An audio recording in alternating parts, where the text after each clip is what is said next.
Yeah, just first of all, before getting started, just want to, mention, Sean Clark, passed away, I guess it was Sunday night. And just mention his family, Janelle, Gianna, Braxton, his two kids.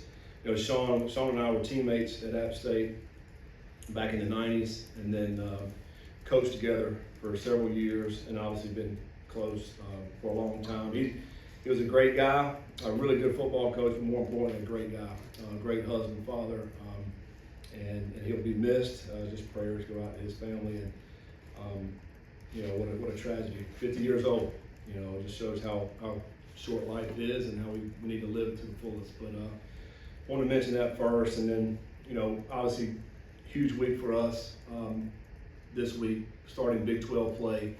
A really, really good opponent, Kansas, on the road. Obviously, more difficult to go win out on the road in the Big 12, but I think Kansas has done a great job since Coach has been there, and it's really changed that whole program. It's amazing, what they were before, what they are now, and you watch the film, and they're good in all three phases. They play hard, they're physical. If you relax on any phase, they're gonna put it to you. I think obviously starts with the offense with Jalen Daniels, a guy who's played for 6 years, outstanding player, and can run, can throw, does it all for them, kind of makes their offense go. Defensively, very active, very physical, very aggressive defense. And then you look at the teams. I mean, their field goal kicker, I think it's 5 for 5. And then he had a big kickoff return last week for a touchdown as well. So they're very solid in that also. So, obviously a great challenge for us. We're excited about the challenge and looking forward to playing our first Big 12 game. They've got a rushing attack that is difficult to defend. How much do you talk to your guys about eye discipline and not falling for some of the sleight of hand and stuff like that they pull? Yeah, I mean, I think they do a great job with, with their scheme. Obviously, they can run the football, but then just when you're committed to the run or whatever, they play action and there goes the guy free. You look on film a lot. There's a lot of guys free and running down the field, and Jalen's got 12 touchdown passes. I mean, because of it. And so, to your point, you got to look at your keys.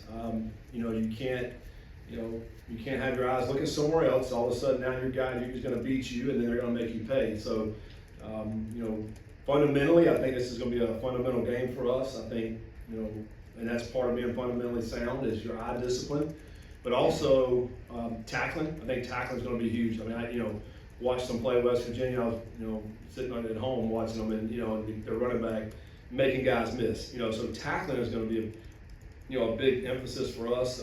This week for sure. Because Jalen's hard to tackle too, the quarterback. I mean, he's another big, strong guy. So I mean, fundamentally, have to be able to tackle, bring your feet. But yeah, eye discipline will be huge. Are you looking forward to your first injury report? And what can you tell us about Dante?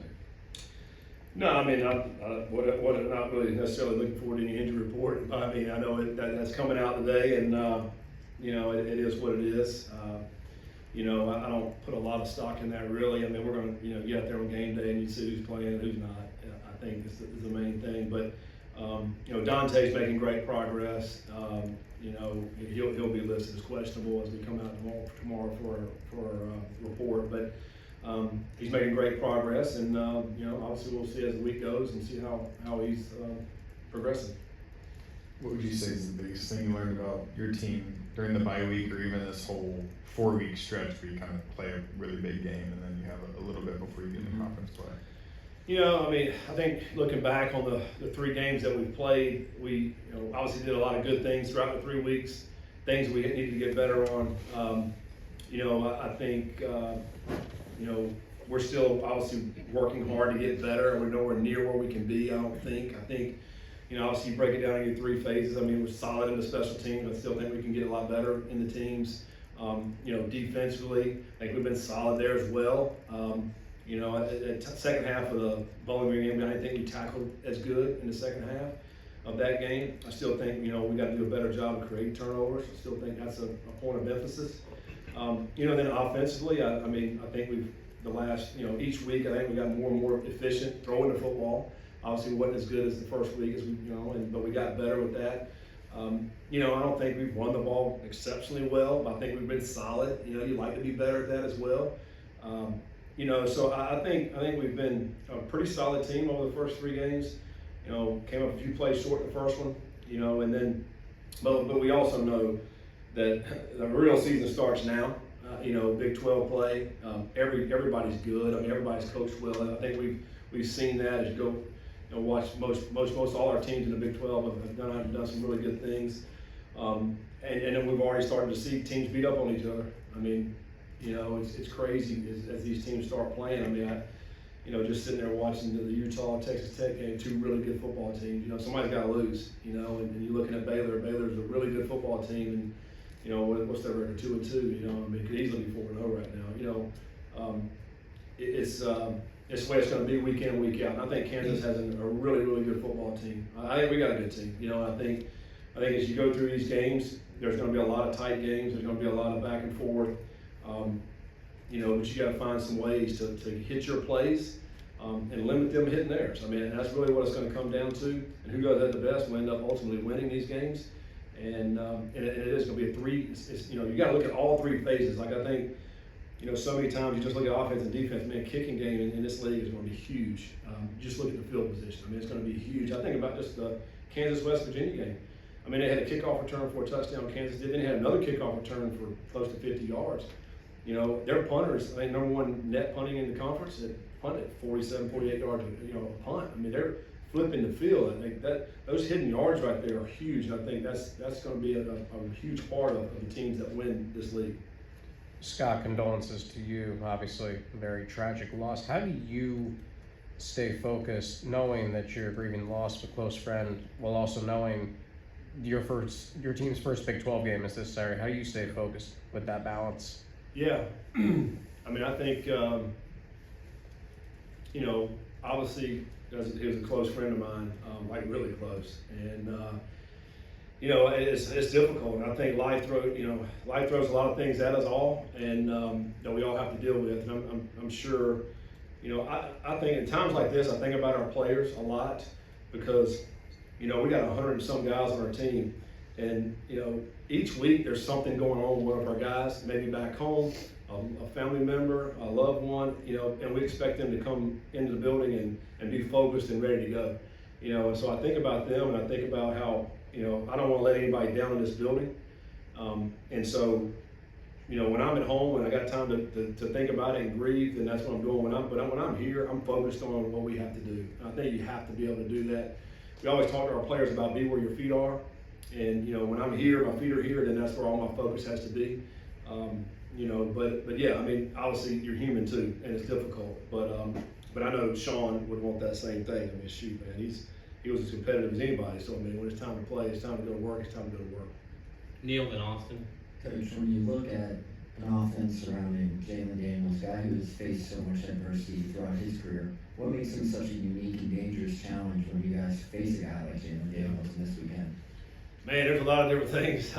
Number one is experience. I mean, he's played a lot of football. You think about 6 years, an older quarterback, and he's seen it all, and he's made a ton of plays, a lot of different ways. He's just there's not one thing that he's not good at. I mean, we've seen him do some incredible runs throughout his career. We've seen him make some incredible passes throughout his career. When he's on, he's as good as anybody in the country, and he's certainly got the ability to be on like that. Now, we obviously have to do some things to make him a little bit more uncomfortable. Now, whatever that looks like, obviously wouldn't say that, but we're gonna have to do some things to make him uncomfortable because, if he is comfortable and he's able to make the plays like that, he can embarrass you, really, quite honestly. And he's got some really good players around him also. I think their offensive line plays good. He's got some good skill players and a good running game. So he presents a lot of issues and a lot of problems. Austin. Kansas ranks in the top 40 turnover margin. How important is it for you guys to win that turnover battle? Yeah, I mean, it's huge. I mean, it's a huge stat. It is every week, though. I mean, again, when you talk about when the margins are so tight, like, if you give a ball away, you have a hard time winning when it's that way. We got, again, I mentioned this earlier, we got to do a better job of creating turnovers. We certainly got to take care of the football. Like if you don't take care of the ball, you have a hard time to go on the road and win the game. You know, so to turnover margin is huge. As I mentioned earlier, I think tackling is going to be huge in this game as well. You know, in field position, so that speaks to special teams.